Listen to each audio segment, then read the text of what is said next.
What's up, everybody, and welcome to the Occupation Nation podcast. This is Season 1, Episode 3, and on this show, we're talking to Rachel Perriman about what it is to be a principal. I actually learned a lot from this podcast just because you kind of have an idea somewhat of what a principal is. You think you do, and then it turns out that they do a lot more stuff than what was first realized by me, at least. So it was really interesting to hear what she goes through in a typical day and what she has to deal with, weekly, daily, monthly, who she looks over, how she interacts with the kids. So I hope you all enjoy, and be sure to subscribe, like, review, comment, whatever you want to do. Just let us know how it's going, if it's going good, if it's going bad. Also, be sure to get the word out there and share with as many people as you can. So with that all said and done, let's get into the interview. So I want to talk about what you do now, but I also want to talk about what you did to get to where you are. Because, I mean, you're at a pretty high level position, right? I mean, I guess you could say that. yeah. I mean, you're It's not entry level. Yeah, exactly. It's not entry level. So that's why I want to talk to you. Because if someone is saying, "Hey, I want to be a principal" or whatever, I mean, they got to know what to do. So first thing we'll do is, what is your occupation and what's your title? So I'm a principal at an intermediate school, grades 4 through 6, Okay. in Marshall County Public School. Okay. And how long have you been doing that? This is my 5th year as a principal. Before that, I was 2 years as an assistant principal and 7 years as a teacher. Okay. As a principal, what is a normal, like when you get there in the morning, what do you do?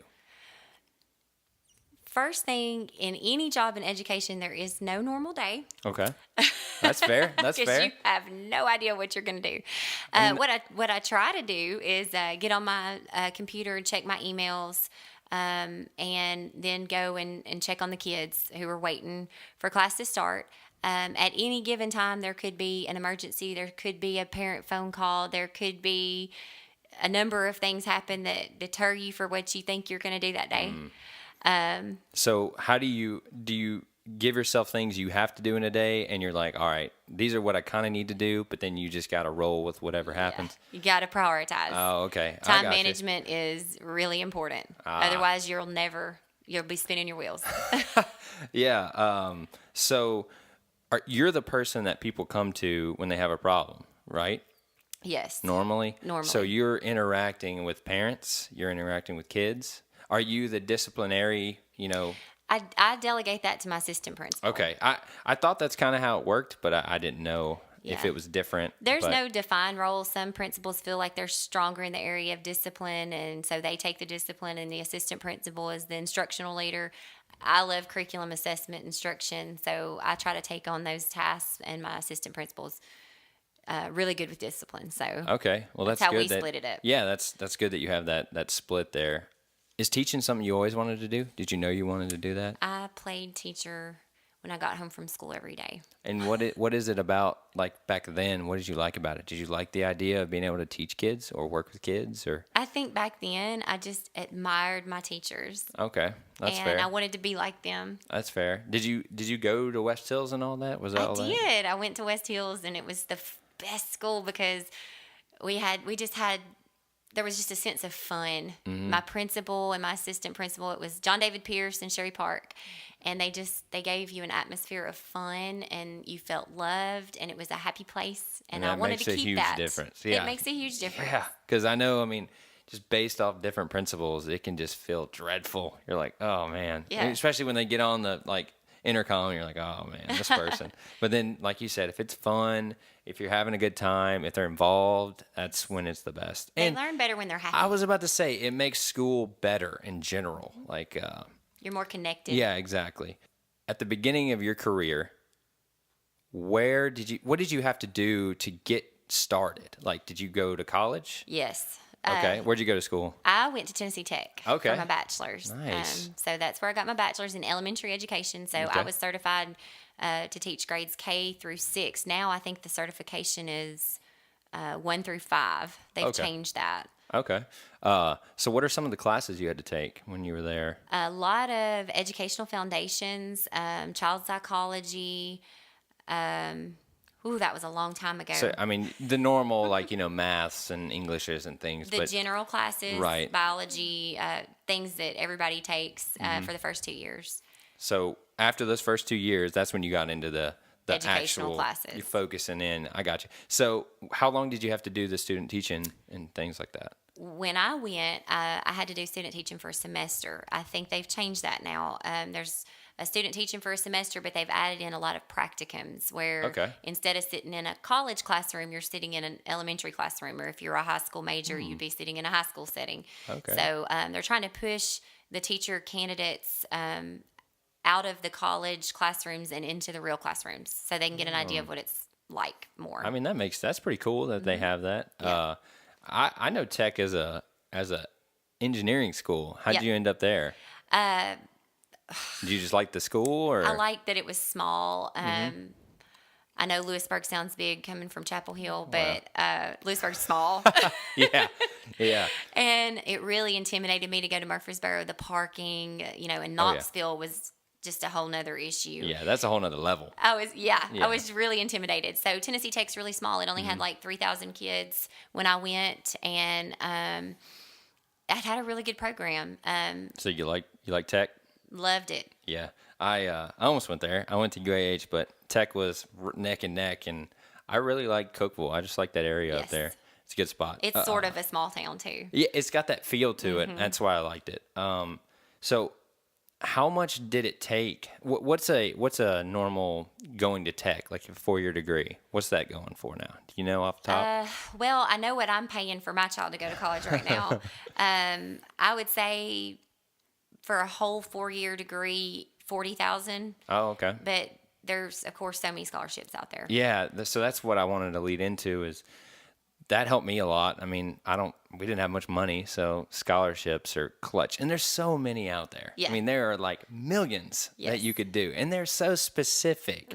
So that's one thing you need to look forward to is scholarships. And if you got to write a paper, suck it up and write the paper. Yep. Because I never did. I was like, I ain't writing no paper, and I'm paying for it now. Yep. So Literally. Yeah, literally paying for it. And I'm going to be paying for it for a little while. So do those stupid papers. Trust me. Yes. Because those scholarships are clutch.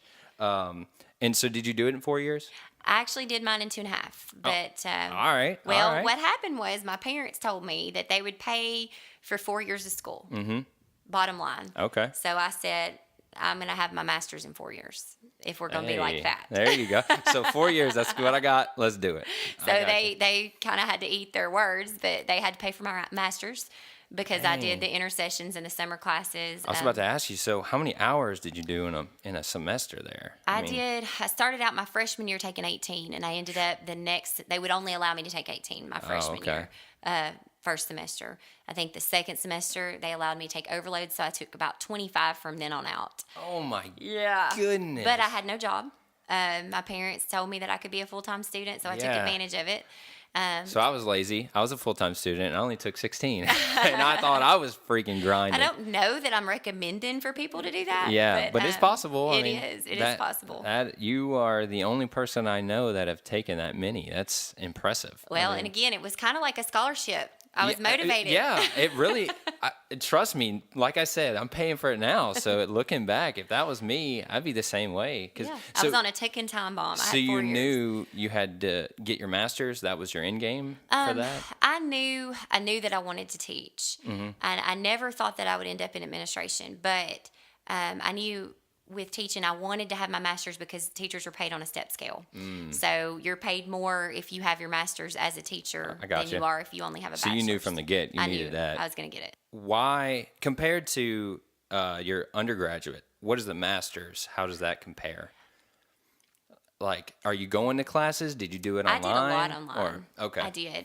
When I finished up my master's, I was already teaching.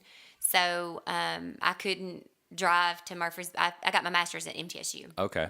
And I couldn't drive to Murfreesboro during the day. So I took a couple of night classes, but mostly I did my master's online. I got you. And so it's a lot of writing and a lot of work, but not a lot of class time. Gotcha. or So seat it's time. all on your own. Did you have a lot of classes that were, based on, you have homework or quizzes this week, or did they just kind of dump it on you and say, get this done by the end of the semester? On my online classes, I would have deadlines. Okay. So it was sort of, as you go. Because I've seen it both ways. I had it sometimes where they would say weekly, or they would just dump it and say, have this done by the end of the semester. So. Right. And time management is really important if they dump it on you like that. That's why I was going to ask, because, man, I struggled with that. When I was in college, just having that responsibility, because I'd be like, I'll do that later, whatever. And then, like, in the semester, you're just crunching. Yes, and that's miserable. Yeah, that's horrible.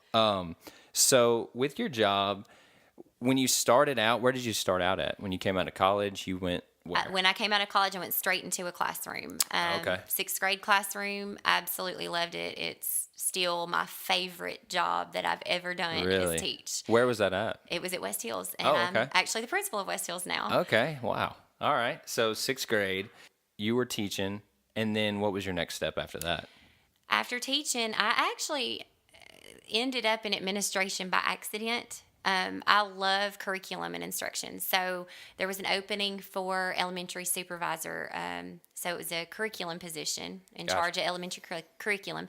I applied for it and I didn't get it. And I was so disappointed, and I thought, I really thought it was time for me to move out of the classroom. I wanted to hold on to the classroom, but at the same time, I felt like it was time to move on. So did you feel like you were kind of being held back? Were you ready to grow your career? Is that Yes, what you mean? I was ready to grow my career. I was ready to try something different because I was a teacher leader, and I wanted to be in wanted a to make the leadership next step. position. But I always thought that it would be in curriculum instruction at the central office. I never saw myself out of school as an administrator. But I didn't get that job. Thank goodness now looking back on it, because I would have been away from the kids. It would have drawn me to the central office. I wouldn't have relationships with the students. So it was a good thing in retrospect. But about a week after I didn't get that job, an assistant principal's job came open, and I was strongly encouraged to apply for it by one of my mentors that happened to be one of my principals. And so I did, and I got it. And then I went, oh my goodness, what have I done? Yeah. So was it a whole different world to Whole you? different world, but I absolutely loved it. When I accepted the position, I had no idea what I was getting into. Like, what is my day going to be like? I thought the reason that I had not wanted to be a building administrator is because they deal with all these fires and problems, and I didn't think I had thick enough skin, really. Okay. Because, you got to have that, right? You have to have thick skin. You're not going to make everybody happy. And when you're dealing with people's children, then people are really It's like dealing with passionate people's about money. that. It is. Money and children are the two most important things to people. But people get very heated and very passionate sometimes. And so, yes, you have to be able to keep a level head, and you have to be thick-skinned. And that's at any level, right? I mean, even when you're a teacher, you got to be able to handle that. Yes. Like you said, you're directly working with their kids, so You've got their biggest that's Mama asset. Bear and the Cubs. You can't get in between them. I got you. So you started this, and did it go well? Did you? I absolutely loved it. So it did go well. Yes. Okay, that's good. So I realized that the days that you have to have thick skin are few and far between, and most days are just wonderful. So I got you. And so did you still get to go out and be with the kids and all that, Yes. and interact with them and things like that? Yes, it was a different role, and I missed the closeness when I was in the classroom. I had a lot more intimate interactions, and they knew me better. I knew them better. I knew their first, middle, and last name and what their favorite color was. Right. And they knew the same about me. And it's a different kind of interaction. I get to be focused on the whole child, where in the classroom I was so focused on academics. I can sort of see the whole picture when I step back from it. So it's just a different kind of relationship, but the relationship still exists. And so that's good. I still have. And that would be important to me, because I'll be honest, I thought about being a teacher, and that idea of having that interaction is what always kind of brought me to it. Because when you're teaching someone something or talking to them and they get it, it's like, oh, It's amazing. yeah. Best feeling ever. Yeah, that is so awesome. So now I'm going to switch gears and go back to what your day looks like. So what are your hours, first of all? I usually get there between 6:45 and 7. And I usually am able, now that I've done it for several years, I'm usually able to walk out the door by 3:30 or 4. I wait for the last kid to leave. We always have a couple kids whose parents forgot to pick them up. So I definitely wait with them. And once they're gone, I'm gone. I'll email at night, but I really don't I'm really able to get it done in that time frame now that I've done it for a little while. Yeah. So As a new now principal, that was not the case. yeah, I'm sure. And so I know for me, I get a lot of emails in a day. What about for you? Do you get A it? million. Okay. Okay. I wasn't sure how it worked on in your role here, but man, emails are crazy. So how do you find time to answer all these emails while also, being out there with the kids and showing face and do that? How do you do that? That's tough. To be honest, I have my email on my phone, and I'm just always glancing. I gotcha. And getting rid of things, or shooting back the 1 and 2 and 3 word answer emails that I can do from my phone. So I'm just always on top of it, and I never let it build up. So my Yeah. inbox, I just try really hard to keep it down, worked down so that it doesn't become overwhelming. But I take my cell phone with me all over the building, and so I might be sitting in a classroom watching some instruction, and I might be able to answer a couple quick emails there. Maybe when I'm in the cafeteria and the gym when they're eating lunch, I can glance down and answer a couple of things there. So I just try to kill two birds with one stone as much as possible. Yeah, I figured you kind of had to do that just because of the sheer amount that you get, and you can't let it build up or you're just going to get wrecked after you try to do it. Is there any weekly routine that you have to meet, or do you kind of just roll with each day? And where do you, I don't know how to ask, where do you get your daily stuff from? Do you get them in your emails, or does central office say, hey, you need to do that this week, or you're saying, hey, I need to meet these teachers, they need to do this week? What do you do? Well, the only set things I have on my schedule, we have IEP meetings that we schedule as needed for students, with disabilities. So I've got those set on my schedule, and then we have PLC meetings, and that stands for Professional Learning Community, and that's where I'm an instructional leader, and that's actually my love. So that's where we plan instruction, and we say, these are the materials we're going to use for that. This is how we're going to assess that. That's my favorite part. So I meet with each department. So those are scheduled meetings, and then once a month we have a principals meeting at the central office, and they give us a list of things to do. And it's kind of like what you asked about the master's class. They give you all these things to do, and they don't necessarily give you due dates. They just expect that it be done. Gotcha. So you have to prioritize, use good time management, get that done. Everything that needs to be done. As a principal, you're sort of a funnel. So, you have the HR department who needs to have somebody hired. You've got to deal with that. You have the curriculum department who's wanting to raise these test scores. You've got to deal with that. All these different roles at the central office. The maintenance department, you need to make sure that, your bathrooms building are is running and well maintained. That's right. Okay, so I'm glad you brought that up, because I never thought about that stuff. Because I never really directly worked with a principal before. The teacher is teaching, but what does a principal do? And I never thought about all those different, because you're the person that has to answer all those questions, right? Yes. Okay, we need to, all right, that bathroom's not working. We need to get that working. Okay, this person's getting hired. Are you directly in the interview process? Yes. Okay. Yes. So you got to deal with that as well. And then you got all the teachers you got to keep in line. All right, it's a lot. It is. It's a lot. So do you have to travel a lot as being a principal? I usually don't travel out of Middle Tennessee. So it's not a whole lot of travel. And it's usually confined to my work hours. Might have to leave at 6 instead of 6:30. Right. And I might get back at 4:30 instead of 3:30. Okay. But it's not, Yeah. There's an offer to spend the night, but you don't have to, because it's all, right there in Middle Tennessee. Gotcha. So do you work more than 40-something hours a week, or do you usually hit around 40, 42 hours a week? I would say I work close to 40 hours a week. Okay. I didn't know. You get a lot done, so I didn't know if that was a 50-hour work week or what it was. Well, I can't account for the time that I sit at home and email from my phone, which I do that every single night. I don't know how long I do that, because I do it as it pops up. I got you. And that's fair. if I'm in my pajamas, I don't count it as work. So Okay. That's fair. Well, that's there's good. this sense of always having to be available, but not always having to be at the building. So I got you. So you count the building as your when hours. I'm at the building, 40 hours. Probably. Gotcha. So are you out and about a lot, or are you in your office a lot? I would say half and half. Okay. I've got this paperwork that has to be done, and then I've got the need to be with my teachers and students and know what's going on in my building. So do you have to be out, and when the kids are showing up in the morning, are you out saying hey to everybody? Because I I try always my remember best. our principals doing that. So, and I love that. I like being able to see. I had Mr. Delk, so He was out. Yes. yeah, he's always out He doing did his great with thing. that. So, if I'm looking to be a teacher, What is some of the qualities that you, as a interviewer, would look for? When I interview, and I interview all the time, I want to feel a sense of passion and a sense of purpose. Okay. Because there's so much heart in this job. It's not like a business career to me. You know, I think you can't do it for the money because the money's not there. Yeah. It's not terrible money, Yeah. but you're not going to make six figures either.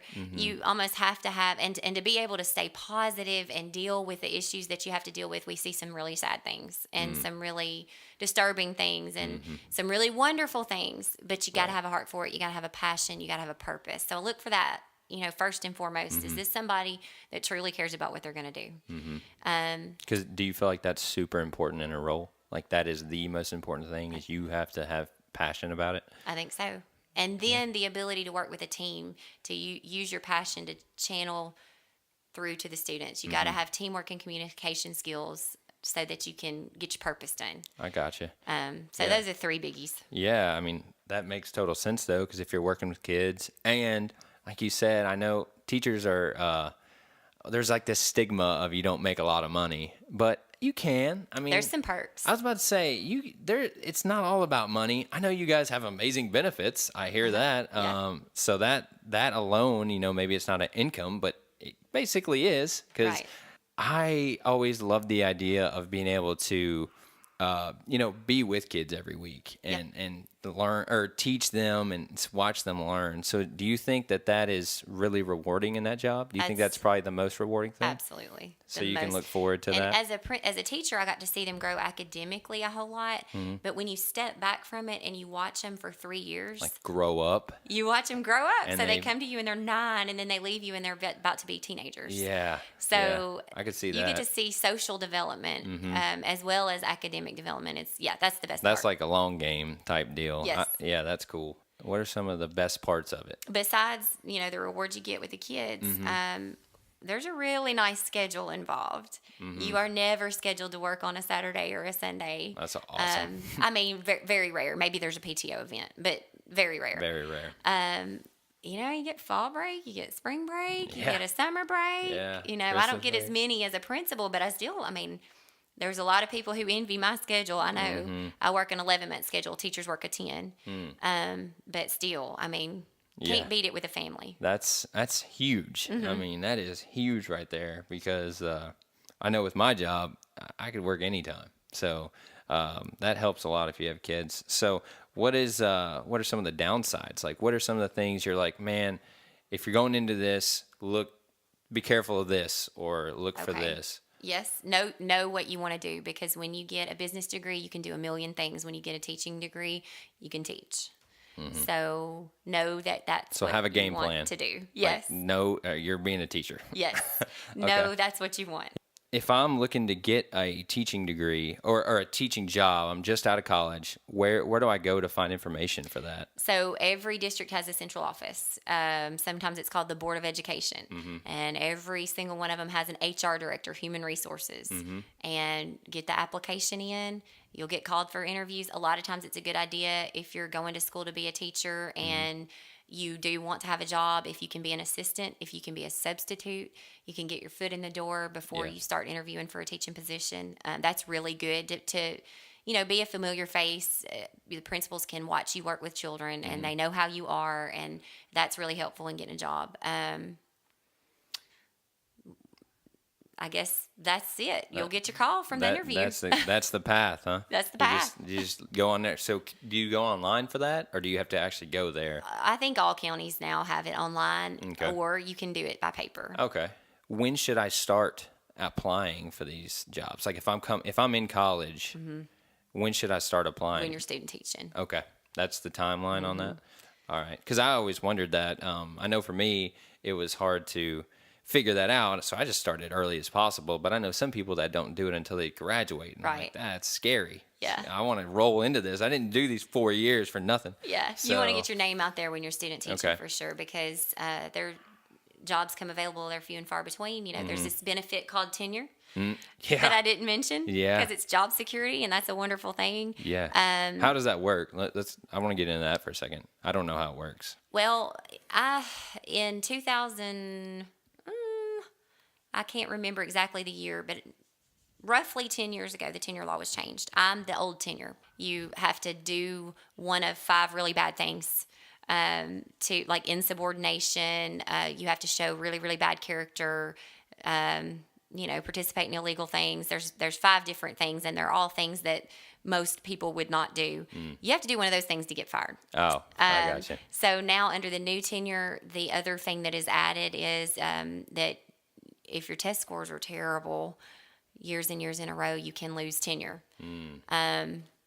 So there's that, but there's still a lot of security. And it's still, the district has to go through a pretty hard process to dismiss a tenured teacher, even under the new tenure laws. And how do you get tenure? When I got it, it was 3 years. Oh, okay. I don't And know you what had that to means. have pretty good evaluations from your principal, and you had to be recommended after 3 years. Now it's 5 years, and the last 2 years you have to either be a level 4 or a level 5, according to your observations and evaluations. Okay, I was going to ask you whatever that level. Who And your gives? test Do you scores. give levels? I Are you do. the level Well, giver? I do observations, and so we're under the team rubric, which you rate different areas from a 1 to 5.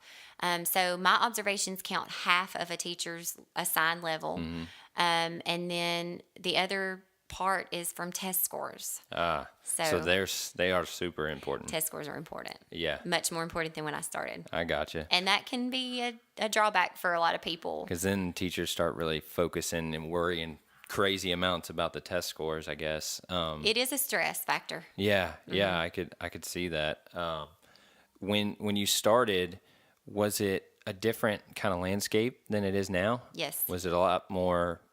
What's different about it? It was a lot more autonomy. Okay. And that comes with its benefits and its drawbacks. So what we're trying to do in education is make good, effective practices systemic, so that it doesn't matter if I get Miss Perryman or Mr. Smith, that I'm going to be exposed to the same quality curriculum and the same quality of instruction. Okay.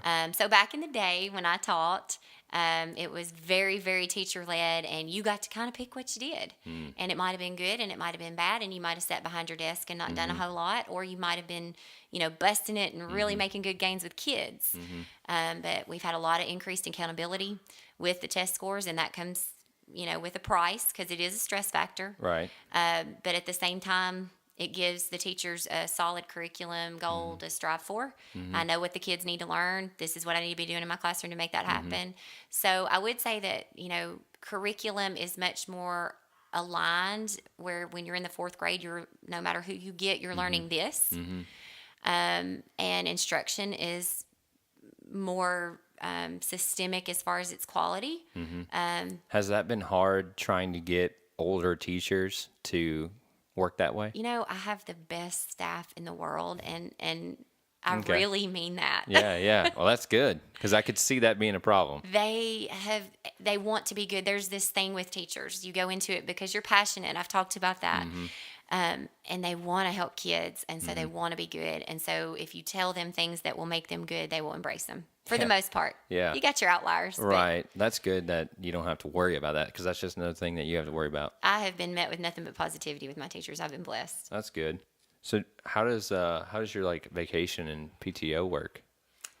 Does that build over the year, or do you get set you get 4 sick days a year, or how's that work? Well, actually, I get you get a sick day a month. So I work an 11-month contract. I get 11 sick days. Do they roll over? The sick and personal do, and then I get 11 vacation days. Gotcha. And the vacation don't. Okay. So they're use or lose. Okay.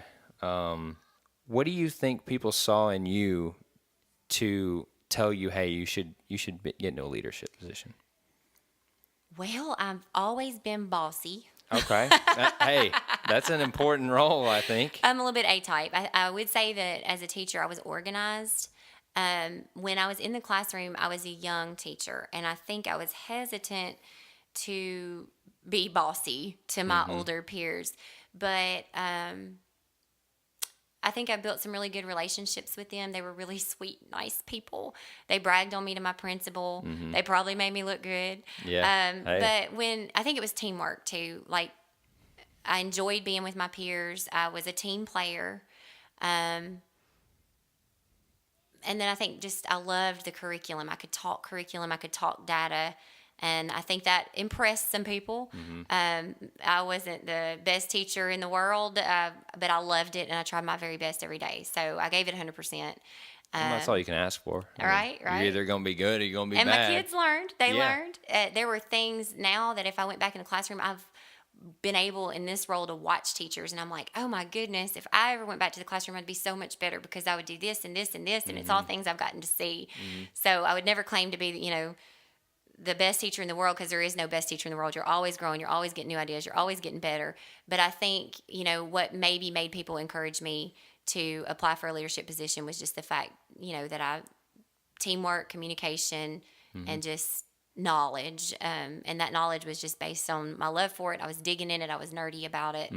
So when you So I knew a say lot. so when you say curriculum, does that mean the subjects they're talking about or what they talk about? What does that mean? Well, really, when I talk about curriculum, I'm not just talking about the content. Okay. It's delivery. Okay. And So like, it's even more than just what you Yes. think of when you think of school subjects. It's actually teaching them and getting them to do strategy. these things and strategy, understanding. resources, materials. Yeah. Okay, so and that's the part that always really interests you, is that? And when Yes. you say you had data, what kind of data did you throw out of there? Like, the kids started here and ended up here. Is Right. that an example? That's an example. Okay. Yeah. Because I don't know anything about that. Yes. So and here's where we were weak, and here's where we were strong. So here's what we need to do about it before we get to the next step. and I feel like you should know that. I mean, it seems super important to me. If I'm teaching someone, I need to know where they're at. I mean, I don't want to teach some kid something he already knows. So when you were teaching, did you have someone kind of mentor you? And I know you said you had a mentor, but did they help you in the classroom, or did Really, you it just was- kind of roll with and just do your own thing and figure it out on your own? Or I wasn't assigned a mentor. I call my principal, my mentor, because she was really the one that encouraged me to take a leadership position. She kept telling me I was a great teacher. I appreciate that out of her, because I Yeah. needed some confidence. You never know if you're quite doing it Yeah. right. And so she was always telling me, you're so good, and then she kept giving me leadership positions within the school and kept encouraging me to become a leader, and she really tooted my horn. And I Well, hey, appreciate that. That's what from you her. need. That's what you need, man. But unofficially, the mentors become those really nice teachers on your hallway I got you. that have a lot of Who experience. you're with every day. Yeah. You're in the trenches, so to speak. Yes. Okay. And you know who is just, really respectable. And a lot of times it's somebody that might have taught you. Yeah, I could see that. If you do start out as a teacher, is there any sort of like a week? You're for 6 weeks you're with this person, or is it like, hey, you're out of college, we're hiring you as this teacher, you got to be ready day one? Yeah, you jump in. Okay, that's what I thought. There's a little training, like a new Yeah, teacher training, that's orientation what it- for one day. But basically, you get thrown in that classroom. And you got to have your room ready. You got to have all your good Yep. stuff.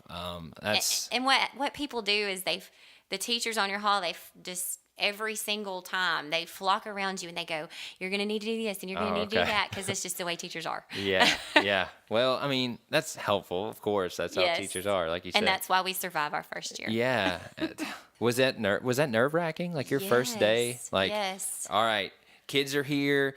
It's game time. So what Yes. were you thinking? Do I you was- remember, or were you just like, I was shell shocked.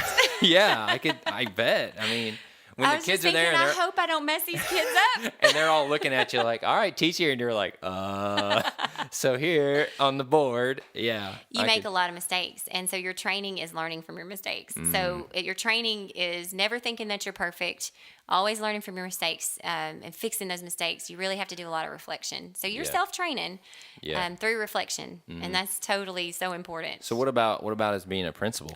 You just kind of do yeah. what you think is right and roll with it? Yeah, and connect to other principals is really important. Build some relationships there, because you're going to need advice. Mm. Because you can make a small mistake in a classroom that might give a kid a misconception, but as a principal, you can make a really big boo-boo. Yeah. So Just yeah. because you are more than the teacher they look at. You are You're solving some heavy you're issues. everything at that level. I mean, it's a big deal. So I could see why your decisions have such this shockwave. Right. I mean, you're affecting so many people with your decisions. So, at the end of the day, what do you think someone needs to have or do to be successful as a teacher, but also be able to be successful in their career? Besides a passion for it, you gotta have good character. You gotta be someone that people respect. Okay. So you got to care for people. You do. You have to build relationships and expertise and be someone that people respect. Because, you can be put in the position of a principal and be totally ineffective because if you don't have the respect of your staff, they're not going to listen to anything you say. So you do have to earn that respect. My job's a little bit political. You deal with the public a whole lot. And if you don't carry yourself with respect and integrity, then it'll be hard to be effective. Yeah, I can see that. Like you said, you're the head honcho. So, and you're the person that a lot of these parents are going to go to. You're almost like the manager of like a team. It is. You're like, all right, these are all the decisions. Okay, you guys are the players, but I'm having to make the tough calls, right? So you got to be ready for that. Yeah. And how long do you think someone needs to be a teacher before they're ready? I mean, obviously it's probably different for other people, but do you say it's like 5 years to get comfortable? On paper, it's usually 5 years.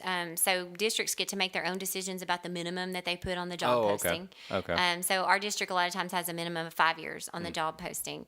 I would say you need to have a really good understanding of what it takes to reach a child academically, socially, and there's really just no number you can put on it. You've just got to have that understanding of how the classroom works before you're able to manage multiple classrooms. I want to get more into what you do in a day. So, like I said, you get there in the mornings, but what are some of the things you do in your office? What are some of the things you do outside your office? One of the things I have to do is budget. So every day I'm spending school money. I didn't know that. We have this need. We have to meet this need. Let me go through my budget and find some money for this. And, just planning the budget so that we're not just haphazardly throwing money here and there and yonder. So I try to put together a yearly plan for the budget first. And then as things come in that meet our yearly goals that, this year we're going to really work to be one-on-one, a device for every kid. So, if there's a need that comes through that really speaks to that goal, then, yep, it might get approved in the budget. Or I might say, you know what, this is not a priority because we don't get enough money in education. I throw that out there. Yeah. Hey, Our kids are really important. We need millions and millions. I've heard that. But, we have to make that money, work for our kids. Safety is a really big charge. We have to make sure that the building is safe, that we're secure as far as who's coming in that building. Especially now. I mean, gosh. I'm not saying it was never safe, but now that is a spotlight on that key point is safety. So that's another role you have to fit. That's the stuff that'll give you nightmares at night if you think about it too much. Yeah, I bet. But I have a great SRO who really helps me. So you got to know how to delegate. So that's his expertise. He really knows how to keep that building secure. So by talking to him, I can make plans that are best for students. So a lot of my job is finding who's better at something than I am and listening to him. Well, I think that's any good boss is that way. Well, he gives me some great advice about that. So, we've got plans for if this happens or if that happens. And that's really something that I'm responsible for doing and practicing with them. I'm expected to communicate well on the daily, all the time, 24/7. You ask me a question, you need a straight answer, or I need to smooth over this situation with this parent who's really, really angry because they've got a misconception about what the teacher said, or communication, problem solving. Yeah. That's throughout the day as it comes up. I've got to create schedules for students, and I want to do what's best for them again. So this student has this issue. Let me make sure that I put them in the best possible environment this year with a teacher who's really good with this kind of issue, that kind of thing. That's a lot of the work that I do over the summer. And then as new kids come in all the time. And I arrange services for them. So we've got kids with 504s, with IEPs that need special services for academics, even physical impairments. So got to arrange all that. Got to make my people have schedules that fit to meet the needs of the kids throughout the day. You know, even the nurse with the diabetics. You got to make So sure. you do all this. Do all that, yeah. And my assistant principal is a huge help. Yeah. He helps look over it and make sure I haven't completely messed it up. Well, that's good. And he gives me a lot of feedback, a lot of ideas, because he knows how the whole picture of how the building works. So he's a big part of that team that does that planning part. The discipline portion, that's the one that can be really hairy. That's one of the big question marks of the day. You know, will Sally have a big fit that lasts 45 minutes that takes a big chunk of my day? Or will it all go smooth and nobody gets in trouble and that doesn't take any time at all? So my assistant Is principal... it rare that happens? No. Okay. No. So, you know, you get kids from all kinds of backgrounds and with all kinds of different needs, and a lot of kids have some emotional needs, and so fits aren't necessarily rare. So my assistant principal, he handles a lot of the discipline, but there's this whole other aspect of, you know, it's not really even a discipline issue. This child has special needs. She's screaming, she's crying. We've got to find out how to make this There's more to stop. this than just a surface level solution. Yeah, so it's not always you go to the office, you get ISS, you get OSS, you get a Padlin, you get. It's not always that cut and dry. So sometimes we've got to hold hands for 45 minutes until the tears stop, and that takes a chunk of the day, and you can't plan for it. So that's another thing, you got to be able to adapt. Yes. I mean, like you said, all these, your problem solving. I didn't realize how much problem solving there is. Yes. I mean, you were constantly having to adapt and figure out, all right, here's the situation, here's what we need to do to fix it. Yes, and that's probably with any leadership job. Yeah, I mean, lots of problems to solve. that's. I didn't realize how many hats you wore. That's a lot of hats. Yeah, it can feel like a lot of hats. My director of school said one time, sometimes I feel like I don't get paid enough, and sometimes I feel like I get paid too much. So when everything goes according to plan, I'm like, wow. You're like, all right. If I wasn't here, it would be the same. Yeah, like, why am I here? This is awesome. And then there are days when I don't get to eat. Yeah. Or, go to the bathroom. Yeah, exactly. So, that, and then instructional leader, my favorite hat, planning instruction, making sure that, there's quality instruction, quality curriculum, quality materials, and then the interviewing and hiring. So is that working directly with teachers? Yeah. When you're doing the instructional stuff? Yes. Okay. We plan through and with them. And then... do you only teach teachers at your school, or do you kind of do these conferences or things? I just work with teachers in my school. Okay. I've done a couple of conferences where somebody's asked me to present on something, and that's fine. But the real meat of the work that I do is definitely with my teachers, because we work as a team. And that's what I thought. Yeah. I just didn't know if you had to expand that boundary a little. I don't have to. Sometimes I get asked to, and that's fine. I don't. I don't mind it. Yeah, but that's not my important work. I got you. Okay. Well, again, thank you for doing this. Yeah. I had a lot of fun learning about all this. What's your favorite part of all this? What's your favorite part of being a principal? Gosh, there's a lot of good. A lot of good. That's good. Watching the kids grow. I get to have them for multiple years, whereas in the classroom, I just got them for one most of the time. Yeah. You got to, every once in a while, you got somebody repeating. Yeah. Watching the kids grow, working with the teachers, just being a team with them. They bring so many ideas, so much expertise, so many stories that would just bring you to tears, inspire you, make you angry sometimes. So I've just gotten so many more experiences just by talking to them, picking their brains, listening to them, watching them work. And that's been an amazing part in this role. Now that I'm a little bit more separated from the students. But as a teacher, no doubt, watching the kids learn. Okay. Best part. All right. Well, that's all I got. So we out. All right. Thank you.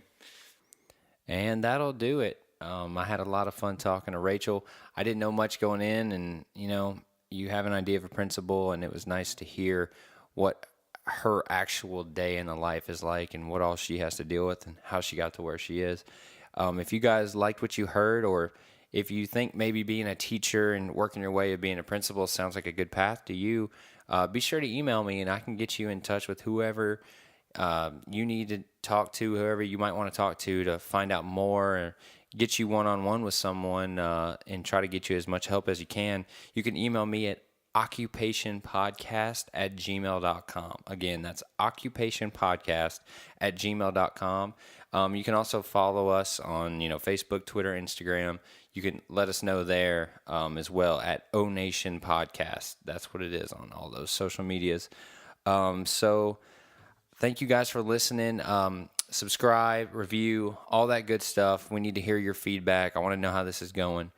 And at the end of the day, maybe, just maybe, principal is the occupation that you've been looking for.